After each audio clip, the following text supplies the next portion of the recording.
Hey everybody, this is Al Johnson from the Al Johnson Show, and today I'm going to be ranking across, as of now, the first two seasons, all 18 episodes of Marvel's What If on Disney Plus, the animated show. Now, before we get started, let's get the preliminaries out the way. If you guys want to hop on board the train that is the Al Johnson Show, or if you want to continue on the train that is the Al Johnson Show, make sure you do the following. Make sure you like, make sure you comment, make sure you share, make sure you subscribe, and make sure you click the notification bell whenever new videos are released. Let's begin. And folks, before we get started, let me just say this two things. One, there are no weak episodes, in my personal opinion. All 18 of these episodes to me are either good to amazing. And you're going to see which ones are going to be ranked.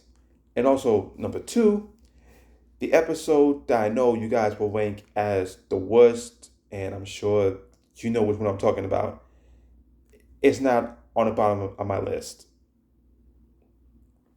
That's for y'all to decide. Which, by the way, let me know down below in the comments, what would you rank the episodes of What If? Because I got a feeling this is going to be a polarizing list. But hey, it's just my list. With that being said, let's get started. At the bottom, not a bad episode, but a good episode. At the bottom, What If Earth lost its mightiest heroes from season one, which aired on my 29th birthday. I think overall it was a good episode, a nice murder mystery episode where the Avengers were killed off before they ever got to assemble. And come to find out it was OG Ant-Man Hank Pym, but in the Yellow Jacket outfit. Man, a dark episode, a dark episode, but um, didn't really vibe with it on a personal level, or connect with it, I should say.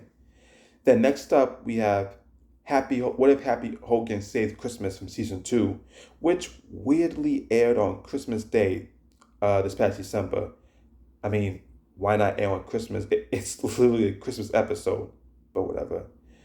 For here, it's Marvel's Die Hard because, Die Hard is a Christmas movie. And we have Sam Rockwell back as Justin Hammer. He's basically Hans Gruber. Avengers Tower as Nakatomi Plaza. Happy Hogan as John McClane, but then he gets infected with the accidentally with the Hulk blood, and he becomes Purple Hulk. Not the Purple Hulk, but Purple Hulk nonetheless. It was just nice little Christmas fun. It was harmless, but again, it was a good episode, but not a great episode. Then we have what if what if Killmonger rescued Tony Stark from season one? This was basically a mashup of Iron Man 1 and Black Panther 1, and maybe a tinge of Age of Ultron because we got Claw in this.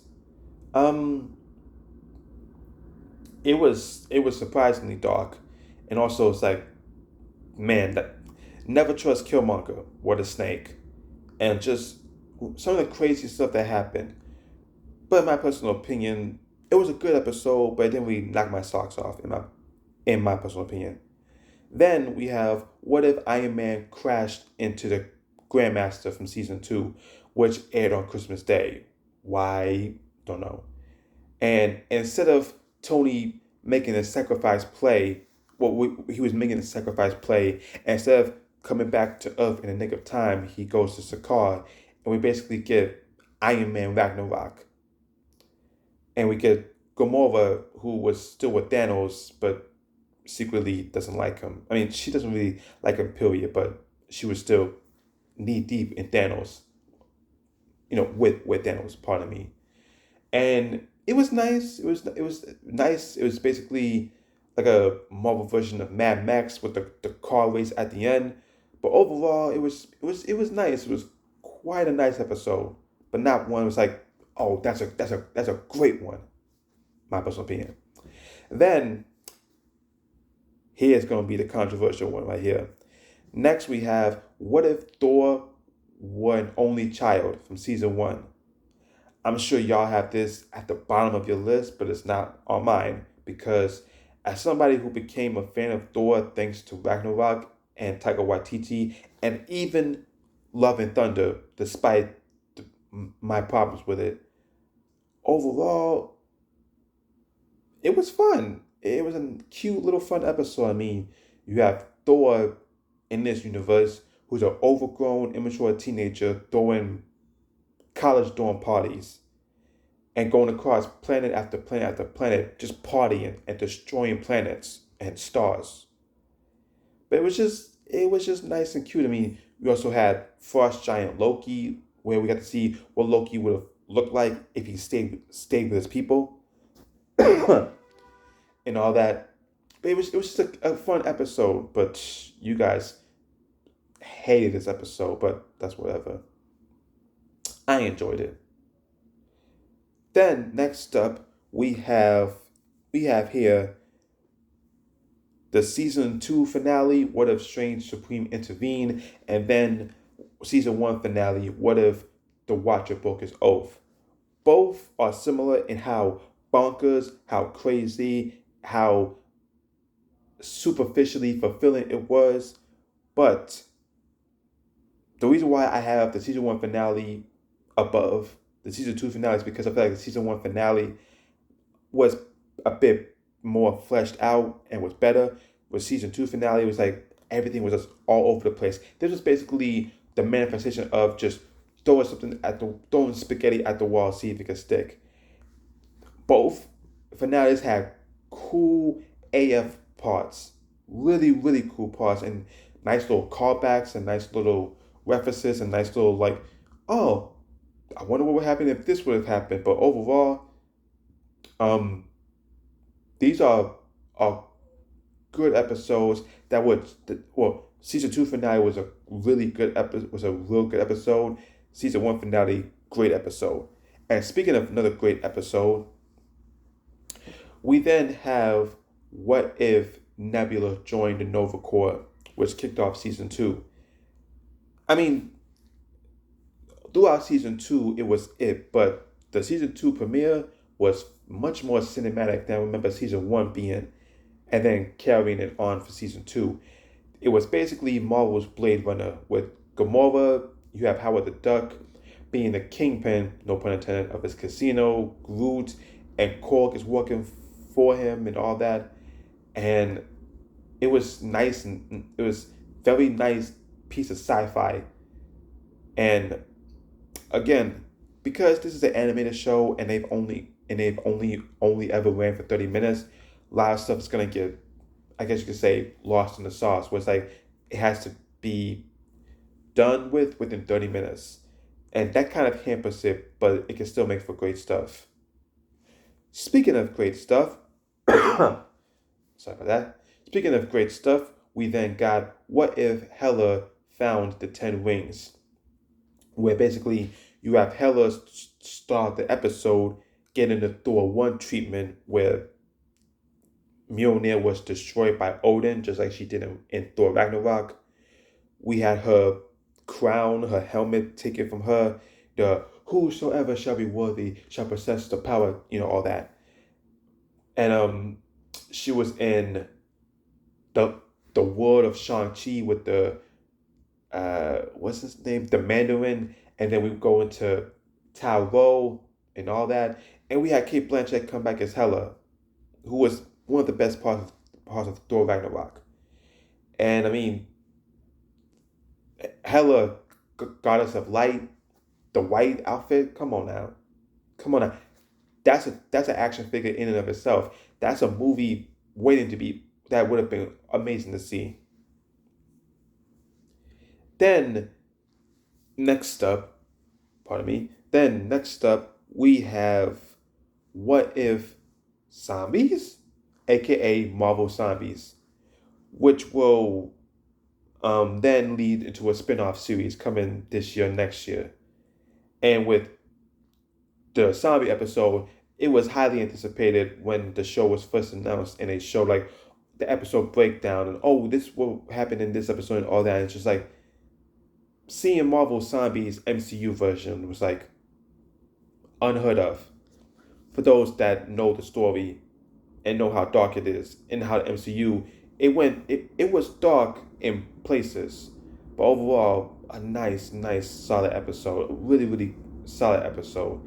Can't wait for the spin-off series. Then next up we have what if Kahori reshaped the world. We get a brand new original character made for the show that will hopefully be popular and will pop up later on in the future. We have this indigenous hero who is powered by the Tesseract, the Space Stone, and basically in this MCU reality, they would have been Wakanda before we got Wakanda, if any. But it was just amazing. Like again, hearing the voice, people speaking the indigenous language, hearing the indigenous music, seeing the indigenous tribes and all that, powered by an Infinity Stone. It's just like, man, it is such cool stuff to see, in my personal opinion. Then, sorry, then we have season 2, episode 2. What if Peter Quill attacked Earth's mightiest heroes? Where we get the Avengers in the 80s. OG Ant-Man, Black Goliath, T'Chaka Black Panther, Prime Winter Soldier, Marvel from Captain Marvel. We had Elder Peggy Carter, Elder Howard Stark. We had Young Hope. We had Ego the Living Planet, who in my personal opinion was better here than he was in Guardians 2. I mean, they're both similar, but it's just something about the What If version that I guess some spoke to me more. It's like, okay, that's a great villain, or that would have been a great villain in our reality, in my personal opinion. Then we have what I'm going to dub the Captain Carter trilogy. I mean, the season 2 finale is a quad. I can speak English.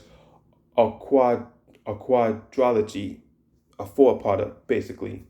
Actually, no, because then we had the season 1 finale, so that's 5 parts. Anyways, but this is what I call the trilogy. We have what if the Avengers assembled in 1602, which was a nice spin on the 1602 story where the Avengers are in medieval times, but one person is out of time and like causing madness and all that. That would be a great spin-off series. I mean, if Marvel Zombies is a hit as a spin-off series, I want to see Marvel 1602 as a spin-off series. That'd be awesome. Then Captain Carter, what if Captain Carter was the first Avenger, and what if Captain Carter fought the Hydra Stomper? These two episodes basically alternate first Avenger movie and alternate Winter Soldier movie. Those would have been incredible to see, especially the Hydra Stomp episode. That would have been my favorite MCU movie, period. Again, animation was splendid. Like the fight choreography, the action sequences, top notch across these 3 episodes right here. Then we have then we got What If Ultron won, which in my opinion was a better version of Age of Ultron, which to me is the weakest Avengers movie. Just seeing Ultron powered by Infinity Stones, destroying planets and galaxies, and then get ready to try to conquer the multiverse. MCU would look a lot different had that happened. But for me, this was no question the best episode of the show, period. What if Doctor Strange lost his heart instead of his hands? And just seeing Strange at his breaking point turn evil because of a tragedy that happened. It's almost like equivalent to those Universal Monster movies. And just everything about it was just, and that's all I can say about that. And the Doctor Strange episode will go down as one of the best pieces of animation ever. And that is my ranking of the What If episodes. Again, let me know down below what episodes of What If would you rank. And guys, I can't wait for season 3. Hope it's just as good as the first 2 seasons. See you later, guys.